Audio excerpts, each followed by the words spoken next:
Inilah Vera sama anak gua. Anak gua. Jadi saat itu aku langsung bunuh diri di sini. Tapi masih ada sekarang. Masih ada Karena anugerah. Dia pelakunya. Akhirnya sampai di rumahnya. How are you, Vera? Udah tinggal di sini ya sekarang ya. Mantap. Wih, keren loh. Dari luar nggak kelihatan apa-apa sih. Ternyata luas juga ya.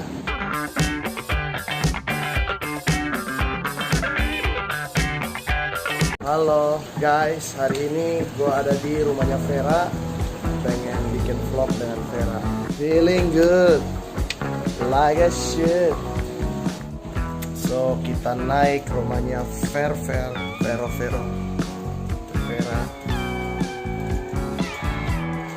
Halo Koko Jos, where are you? Koko Jos. Halo. Halo, ini dia pelakunya. Halo Jos ganteng. Ganteng. Om Apri datang. Kamu lagi ngapain? Ini ganteng banget sih. Inilah Vera sama anak gua. Anak gua.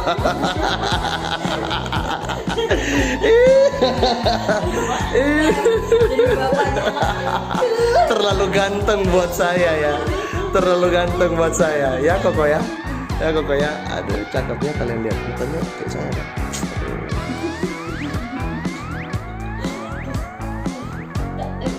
Ini bapaknya. Bapaknya yang kedua. Bapaknya yang kedua. Bapak sekaligus emaknya. Halo. Are you good? Good. Oke, jadi hari ini sapa kamera dulu deh. Hai semuanya, apa Halo. kabar? Saya percaya kalian semua dasar ajaib dan luar biasa. Hari ini gue di rumahnya Vera. Gue pengen sharing sama Vera tentang hal-hal yang ya informatif. Jadi sebelumnya gue mau tanya, sorry Vera, lu umur berapa? Gak apa-apa dong. 9. Kan kalau gue tanya orang umur berapa, kalau dia belum nikah ya agak sedikit masalah. Tapi kan lu udah laku. Gak apa, gue suka banget orangnya. Lu tanya apa, gue jawab. Lu sudah laku. Suami berapa? Suami berapa lagi? Sorry.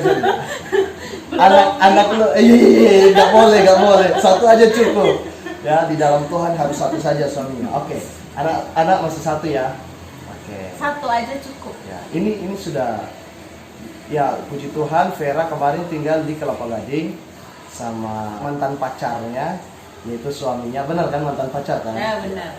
Sama mertua, dan hari ini Vera sudah tinggal sendiri dan dia, ya puji Tuhan happy ya. Terlihat kayaknya lebih happy dari yang kemarin ketika gue ketemu dia. Oke, nah ada beberapa hal yang gue lihat dari Vera itu lumayan cukup kritis. Dan Vera orangnya sedikit, ya nggak sedikit sih, banyak. Dia smart. Dia kalau sama gua juga kalau ngobrol kadang nggak nyambung. Because me and my opinion, dan dia juga dengan opininya dia. Jadi ya, tapi ya itulah namanya perbedaan pendapat, itu nggak masalah. Vera orang yang lumayan kritis. Beberapa postingan dia suka komen ya. Lu kan suka komen-komen beberapa hal yang udahlah, itu kan urusan orang. Tapi pokoknya kalau kita lihat sesuatu di Facebook yang nggak sesuai dengan di hati, nggak cocok, kalau gua pribadi memang gua nggak suka, gua pasti komenin. Kayak contoh orang alay-alay nggak jelas atau bikin sesuatu yang ya agak kurang jelas gitu, kadang gua suka nyambungin sih. Oke, nah sekarang gua mau tanya, lu berhenti dari kerjaan lu? Yes. Alasannya karena apa? Karena lingkungan kerjanya itu toksik banget. Dan memang kan aku kan memang survive struggle sama mental health sendiri. Jadi udah aku berjuang untuk tetap waras. Tapi karena kalau aku tinggal terus di lingkungan yang toksik, itu akan memicu depresi itu kambuh terus. Nah, benar. Gua suka itu. Gua suka jawaban itu.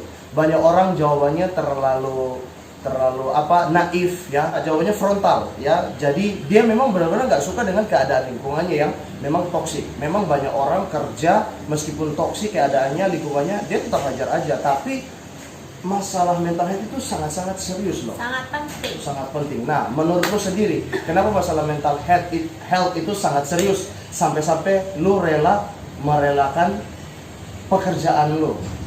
Padahal gaji lu bagus di sana. Dan Jabatan juga oke. iya, gue lihat dia dari dulu suka beli barang-barang branded. Itu nggak boleh. Iya.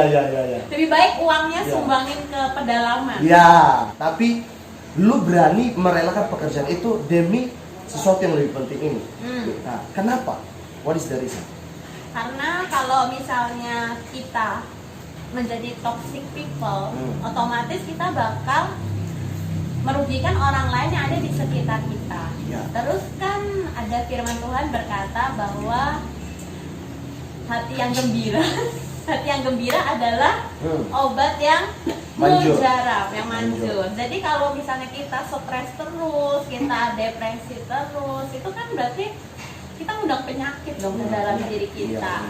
Nah, terutama aku itu kan ada asam lambung. Tapi sebenarnya asam lambung itu tuh bukan kayak mah, bukan yang kayak kita telat makan terus asam lambung ini. Itu Tapi dari ternyata- stres. Iya, penyebab utamanya adalah stres. Be careful teman-teman dengan yang namanya asam lambung. Karena teman saya baru sekitar, berapa lama? 3 bulan ya? Nah, November deh. Sudah sekitaran 4 bulan lah teman kami meninggal gara-gara asam lambung. Dan dia asam lambungnya itu gara-gara stres. So be careful actually with your environment. That's Iya. very important. Pokoknya apapun yang bikin kita stres itu tinggalin aja.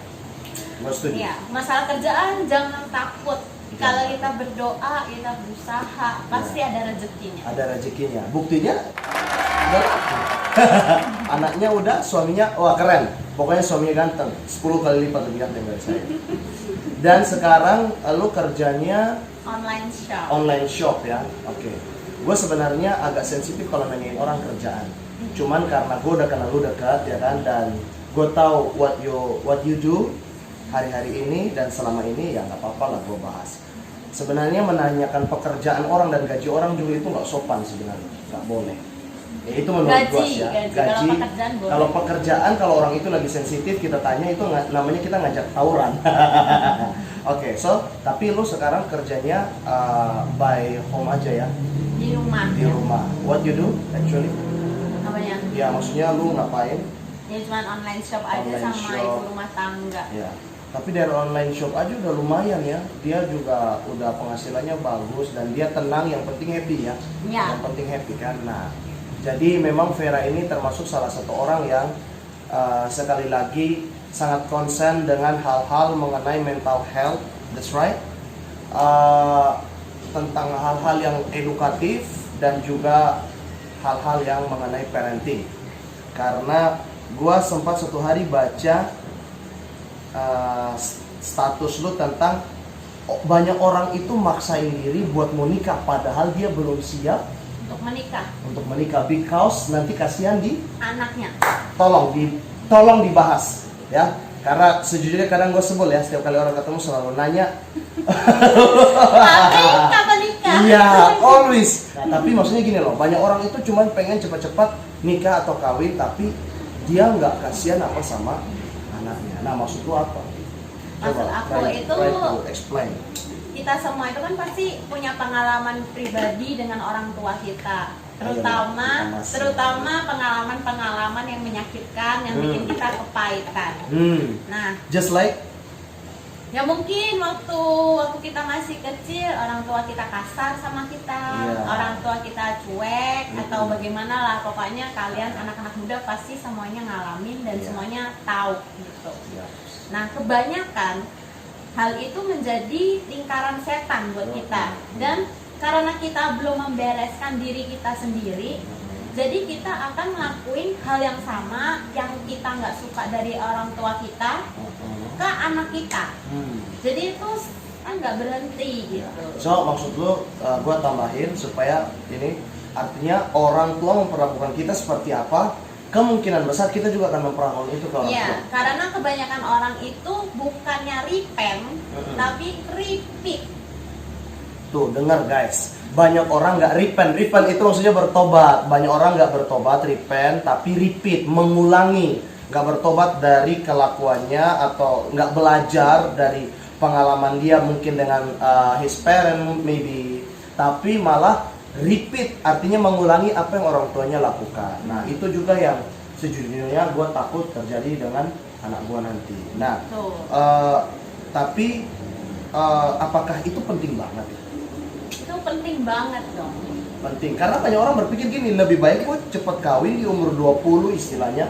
Contohnya, gue lebih baik gue kawin di umur 20 ya kan, gue punya anak, supaya gue punya banyak anak lagi yang berikut-berikutnya. Karena dengan gue punya banyak anak, gue akan lebih banyak rezeki gitu loh. Apakah nggak lebih baik hal itu? Jadi belajarnya nanti di tengah jalan. Atau mempersiapkan terlebih dahulu masalah mental health lo. Sebenarnya bukan masalah mental health aja sih, tapi banyak. karakter juga. Mental health. Karena membangun sebuah keluarga itu nggak mudah. Karena yang pertama, keluarga itu penting banget buat Tuhan. Iya. Kenapa Tuhan saat ada pernikahan di Kana itu, dia kan bilang sama Maria, sama ibunya, ada apa ibu? Waktuku belum siap. Ya. Tapi kan dia tetap membuat sebuah mukjizat. Padahal kan dia bilang dong, waktuku itu belum siap loh.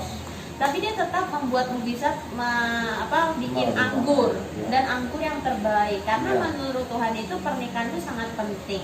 Makanya di awal itu kan juga ketika Allah menciptakan Taman Eden, dia kan menciptakan Adam dan Hawa. Keluarga, sebenarnya itu adalah family, ya kan. Nah, betul. jadi Tuhan itu sebenarnya menganggap keluarga itu sangat penting yang pertama. Dan buat kita sebenarnya adalah anak-anak ini, kenapa papa itu sangat penting? Kenapa kehadiran ayah di keluarga itu yang lebih banyak menentukan bagaimana anak itu ke depannya jadi apa dan bagaimana. Dan banyak penelitian juga bilang kalau anak-anak maupun anak pria, wanita yang dekat sama ayahnya, emosionalnya lebih baik, IQ-nya pun lebih bagus. Oh gitu. Iya. I see. Kenapa? Karena sebenarnya adalah ayah di sebuah keluarga itu adalah merupakan perwakilan bapak. Jadi keluarga itu kan adalah surga di dunia, ya kan? Bayangin kalau kamu belum siap, kamu masih ada kepahitan dengan orang tua kamu. Kamu bukan membawa surga di dunia, tapi kamu membawa neraka di dunia. Oke, jadi sebenarnya it means bahwa papa itu perannya sangat amat penting. Sangat amat penting. Tapi sorry to say, iya, biar ini konten ini kalau bisa jadi pelajaran juga buat kita bisa berbenah diri, bukan malah mencemooh dan mencibir. Banyak orang itu nggak mau belajar sih ya dari pengalaman. Karena aku masih lihat banyak papa yang mukulin anaknya itu sampai sadis. Ya, maksudnya menurut gua itu sebenarnya banyak hal juga masalah nggak siap juga menjadi seorang ayah. Menurut gua ya udahlah nggak usah nikah dan nggak usah punya anak kalau memang masih suka pukul-pukul anak. Masih suka, ya pukul anak itu benar, rotan itu penting buat anak, itu kan mendidik anak ya. Tapi kalau setiap hari salah dikit dipukul, menurut saya itu parah banget sih. Menurut gue itu akan menciptakan seorang monster di dalam diri anak itu, benar nggak? Ya kan? Nah, cuman pukulan sih. Ya, marahan, kata-kata, ya kan, kata-kata menghina, merendahkan, mencaci maki, itu juga berbahaya dan itu nggak bagus buat mental health. Nah, gua ini juga adalah salah satu orang yang memang bertumbuh dalam keluarga yang ya lumayan lah ya, haleluya puji Tuhan. Gua dari kecil itu diperlakukan sangat khusus oleh my baby. Nah, jadi gue dari kecil itu selalu didisiplin, tapi banyak hal yang ada yang masuk akal, tapi ada juga yang nggak masuk akal. Gue tuh salah dikit itu bisa dihajar. Gue salah dikit itu bisa dihajar. Nah, tapi itu menciptakan gue menjadi orang yang lumayan temperamen. Untung gue ke Jakarta cuy. Kalau gue nggak ke Jakarta, gue nggak tahu gue jadi apa. Kenapa? Ya dengan gue ke Jakarta ada jarak akhirnya. Akhirnya ada waktu untuk gue bisa sembuh selama berapa tahun. Gue ada waktu untuk gue bisa berdiam diri, gue bisa deketin diri dengan Tuhan, bisa menyibukkan diri dengan banyak pelayanan dan pekerjaan dan apalah segala macam. Jadi gue beruntung banget sih untuk hal hari ini. Tapi kalau ketemu sekarang Terus ya ketemu sekarang udah biasa aja. Akur. Malah gue sama papa gue kalau chat bilang sayang sama gue. Oh, berarti sudah sembuh. Iya, sedangkan sudah repair. Iya, sedangkan lagi, ya. sedangkan dulu itu nggak pernah ngomongnya sayang. Nah. Sapi. Itu banyak hal terjadi. Tapi sekarang papa gue ya alhamdulillah puji Tuhan, telepon juga enjoy aja, biasa aja. Kalau chat juga ya ngomongnya just like really like father and son gitu loh. Bener. Dulu gue nganggap dia sebagai papa gue, beneran, karena saking baiknya gitu loh, saking lembutnya sama gue. Oke. Nah next. Nah berarti masalah parenting itu bagi lu sangat penting ya. Apakah lu sempat punya pengalaman buruk dengan sorry parent lu? Mungkin terserah lu mau bahas atau nggak bahas. Banyak. Lu cerita sedikit aja, boleh, nggak apa-apa, garis besarnya juga boleh. Jadi intinya papaku itu orang yang keras, iya, yang kata-katanya kasar, dan dia tuh idealis banget. Kalau misalnya pikiran dia sudah A, ya udah harus A. Orang lain mau ngomong apa nggak mau tahu. Terus dia itu orangnya gengsian, sedangkan dia punya anak yang puji Tuhan, haleluya, terlalu ramah, terlalu friendly, jadi temennya banyak, tapi kebanyakan temen cowok ya. Jadi papaku itu suka diomongin orang-orang yang jelek-jelek, dan dia tuh nggak pernah lihat anaknya tuh kayak gimana, tapi dia selalu dengerin orang lain, selalu dengerin apa kata orang. Jadi udah dari kecil aku itu udah sering dipukulin sama papaku, benar-benar dipukulin. Iya, walaupun aku anak perempuan, aku sering dipukul, ditampar. Terus udah gede, aku tuh sekolah juga nggak bego-bego amat sih, tapi sebagai apapun prestasi yang aku capai itu pasti orang tuaku bilang aku tuh tetap goblok. Dan karena aku banyak teman cowok, terus teman-temannya papaku ngomongin yang nggak bener, jadi papaku pun suka ngata-ngatain aku tuh kayak lonte. Jadi suatu saat aku tuh pernah sampai nggak tahan karena papaku menurut aku begitu kejam. Jadi itu ada satu anak cewek yang nggak suka sama aku, terus dia ngerjain gitu. Dia tahu nomor HP-nya papaku, dia teleponin ke papaku selalu bilang, oh itu si Vera nggak pulang loh, si Vera dibawa nginep ke hotel loh gitu. Ya ampun. Padahal be careful with your mouth guys. Padahal kosan aku itu jam 9 malam pasti gerbangnya digembok. Nggak cuman gerbang, buat masuk ke kamar itu aku harus ngelewatin garasi, dan garasi itu dikunci. Nggak cuman lewatin garasi, ada pintu kaca lagi yang dikunci. Even papa aku aja waktu itu sempat bilang, ini gimana kalau kebakaran, anak-anak yang di lantai 2 ini mau keluar lewat mana? Iya kan? Jadi tuh kalau kosan cewek itu benar-benar ketat deh. Kalau kamu jam 9 nggak pulang, ya udah kamu nggak bisa masuk rumah. Nah tapi aku kan bilang sama papaku, baik-baik nih, emang papa nggak ngecek ke tante kosannya, Vera ada di kosan nggak? Tolong cek dong anak saya ada di kamar nggak? Nah dia tuh langsung bilang, enggak, aku tuh tahu anak papa itu kayak gimana. Kamu tuh murahan, kamu tuh gini. Terus dia bilang, papa gimana sih? Kenal nggak sama yang telepon itu siapa gitu? Dan dia tuh pokoknya nggak mau tahu, dia marah-marah, yang ngomongin kasar segala macem. Ya udah akhirnya aku bilang, yaudah deh Pak, Vera mati aja ya gitu. Dan kata papa, yaudah kamu mati aja, papa malah lebih seneng kalau kamu nggak ada gitu. Jadi saat itu aku langsung bunuh diri. Tapi masih ada sekarang. Masih ada karena anugerah Tuhan. Karena Tuhan terlalu baik buat kita. Itu satu pesan sih, bagaimana buruknya orang tua kamu, jangan pernah yang namanya mengakhiri hidup gitu. Ya, jangan pernah mengakhiri. Karena aku pernah ngalamin yang saat aku bunuh diri itu, aku tuh benar-benar rohnya itu udah diangkat. Serius? Iya, aku udah dijemputnya tuh sama sama malaikat maut, bukan sama malaikat Tuhan. Jadi aku baru cuman perjalanan awal, belum masuk ke neraka nih, belum masuk ke neraka, baru dari dunia sini mau dibawa ke neraka, itu aja rasanya tuh sakit banget. Padahal cuma ngerasain hawa dingin perjalanan alam roh. Berarti lu udah pernah mengalami hal-hal yang sudah seperti itu ya? Iya, makanya jangan. Selama ini gue kenal dia, gue belum pernah tahu itu loh. Teman-teman please jangan melakukan itu. Kenapa? Karena karena dibanding 1000 itu paling cuma 5-10 yang mengalami hal itu. Benar nggak sih? Gak semua orang akan mengalami hal itu. Kalau kebanyakan orang pun kalau bunuh diri ya udah mati, dia pasti masuk neraka, itu udah pasti. Makanya penting banget jangan bunuh diri, please ya. Bikin hashtag di bawah, jangan bunuh diri. Ya, karena perjalanan kita tuh masih panjang dan akhirnya saya percaya berarti kalau dia mau bunuh diri, dia nggak mati, artinya Tuhan terlalu baik dengan dia dan karena itu anugerah. Dan artinya bahwa Tuhan punya rencana yang baik buat lu sampai hari ini, benar ya? Kira-kira lu sudah tahu belum apa alasan Tuhan kenapa lu belum mati dan lu masih hidup sampai sekarang? Kira-kira mungkin ada tujuan Tuhan yang membuat lu itu sampai hari ini masih ada gitu. Kira-kira lu udah tahu belum?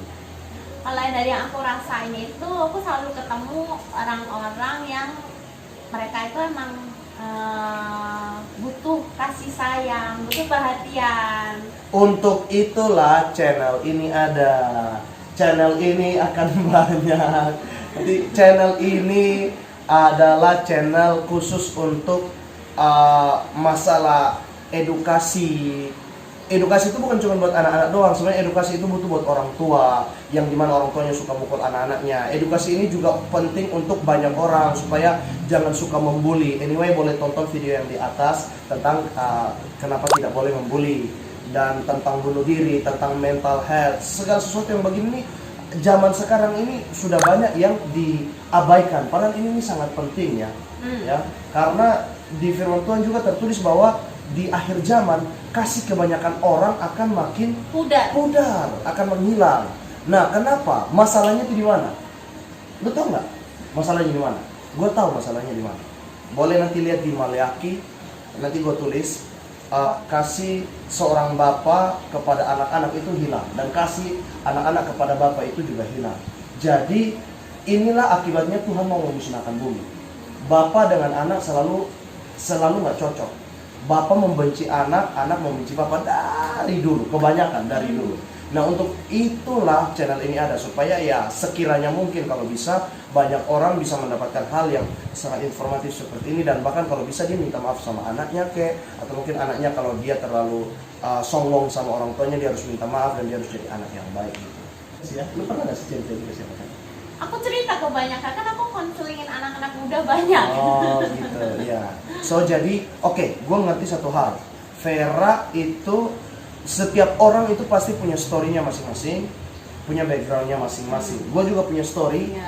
Gue yang dari dulu dikasarin, dari dulu selalu dikerasin.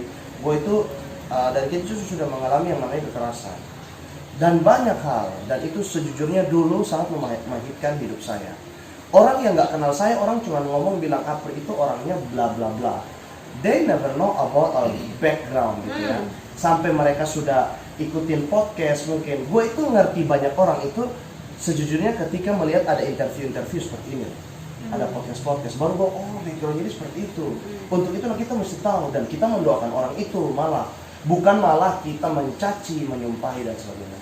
Gue sendiri backgroundnya gitu karena gue sering bikin seminar dan mengajak beberapa orang, anak-anak muda khususnya, untuk mengalami yang namanya pemulihan hati Bapa. Nah, Vera juga gue tahu kenapa dia belum is dead hari ini, karena supaya dia bisa jadi berkat buat banyak anak muda. Nah, kalian boleh chat sama Kak Vera, yang cowok gak boleh, awas ya. Yang cowok sama gua, yang cewek sama Kak Vera boleh lewat Instagramnya di bawah sini. Instagram saya juga akan saya taruh di bawah. Nah, bahwa sebenarnya kita itu ketika terluka selalu ada rencana Tuhan, kita akan dipulihkan untuk memulihkan. Setuju ya? Oke. Nah, yang terakhir